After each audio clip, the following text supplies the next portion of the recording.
Sometimes they come to a place of I'm just resolved that it's all going to end now. And the angry person becomes calm, and the scared person becomes calm. The person that doesn't know what's next settles in, and they have this peace and calm about them that you've never seen before, and you think, oh, well, things must be getting better. But no, it's because they've resolved this life here, and they're headed for death. From New Life Ministries, this is Going Deeper with Stephen Arterburn. I'm Stephen Arterburn.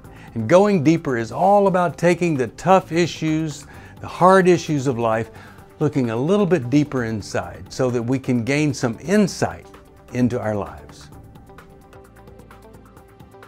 Hi, Steve Arterburn here, and thanks for joining me for Going Deeper. And we're going deeper into this area of depression, and I want to talk to you about something not to do. Not to overlook some really serious signs of a person who's depressed, who just might want to end it all. Okay, so what do we want to see? What is it that we should never overlook? Well, first of all, the obvious. When somebody starts talking about killing themselves or harming themselves, or talk about, I have nothing to live for, I feel like a total failure, there's no hope for me, that's when we need to do more than less. Maybe it's an intervention with some folks that care about them or that have some kind of influence on them. There are certain laws in certain states. If you know somebody's going to harm themselves or harm somebody else, you can, in Texas it was called a 5150. You can actually force them to go into a psych hospital for evaluation. Now, I don't know how it is in your area. I don't even know what the current laws are about that. But the worst thing you could do is say to that person who's talking about harming themselves or killing themselves that, oh, come on, it's not that bad. Now, when somebody says to me, I just really want to end it all, I say to them, well, have you thought of a way you might do it? Do you have a plan for doing it? And when that is the case, then that person is really in big danger. And you want to get them help. You might want to put them in your car and take them to a local facility for evaluation. Another thing, that sometimes people will get on antidepressant medication and it will just give them enough of a lift to where they can get their affairs in order and figure out how they're going to do it.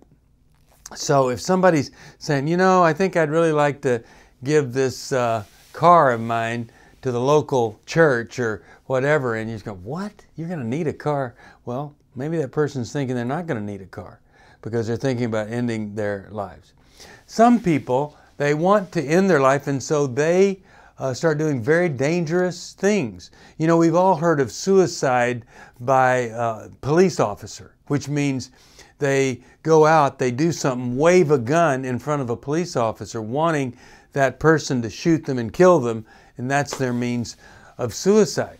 Well, other people do reckless things, reckless driving, hoping that, that's going to accidentally cause the accident. Sometimes it does cause the accident, and we go from deep depression to being a quadriplegic.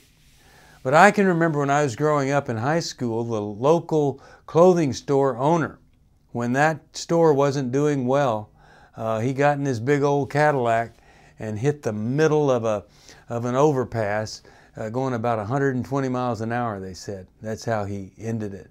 And some people are just reckless all of a sudden. They were really safety conscious, but they're reckless, hoping that something like that is going to happen somehow, some way.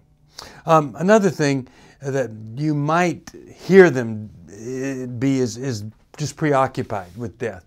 Talking about death, afterlife, caskets, coffins, funerals, all this stuff. When you hear that, or they're talking about, I wonder what people will say at my funeral, it's a bad sign. Get them help. And then finally, sometimes they come to a place of I'm just resolved that it's all going to end now. And the The angry person becomes calm, and the scared person becomes calm. The person that doesn't know what's next settles in, and they have this peace and calm about them that you've never seen before, and you think, oh, well, things must be getting better. But no, it's because they've resolved this life here, and they're headed for death. If you see any of those things, worst thing you could do is to ignore them or deny that they exist. If you see them, act on them. Do something that might change the course of their history. Because there's so many people that ignore things, and then once it happens, they go, wow, I could have been the one to intervene and to prevent that from happening. Don't let that be you. Thanks for joining me for Going Deeper. If you need some help, you call us 1-800-NEW-LIFE. Thank you for joining me for Going Deeper. I hope something I've said may have helped just a little bit.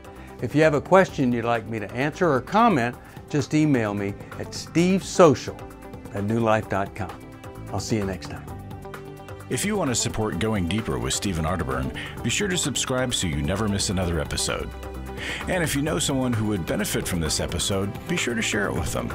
See you on the next Going Deeper with Stephen Arterburn from New Life Ministries.